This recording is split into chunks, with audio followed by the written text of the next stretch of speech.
Mutton వండేద్దాం.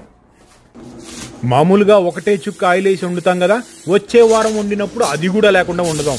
Mutton frozen అయినా పర్వాలేదు, బాగానే ఉంటుంది. కానీ ఇండియాలో ఫ్రెష్గా తెచ్చుకున్నట్లుగా మాత్రం ఉండదు. ఎంతైనా ఫ్రెషే కదా. ఇప్పుడు టైం చాలా విలువైంది, అందుకే టమాటాలను పిసికి వారేస్తా. వాటిని నాజూగ్గా కోసే టైము ఓపిక రెండూ లేవు నాకు. వంట వండేటప్పుడు నాకు కష్టమైన పని ఏంటంటే జింజర్ గార్లిక్ పేస్ట్ తయారు చేయటం. ఎగిరి అవతల పడతా ఉంటాయి దంచుతుంటే. చాలా ఓపికగా మెల్లగా కొట్టాలి కదా. షాప్లో కొనుక్కోవచ్చు కదా అంటే అది నాకు నచ్చదు. ఓ పెగ్గేద్దాం మధ్యలో. ఫ్రెండ్ ఒకడొచ్చి కొన్ని రోజులు ఉంటా అంటున్నాడు కానీ ఆలోచిస్తున్నాడు. వాడికి కూడా రాక్షస లక్షణాలు ఏమైనా అలవాటు అవుతాయేమోనని. మటన్ వండుతున్నా వచ్చేయిరా అన్న.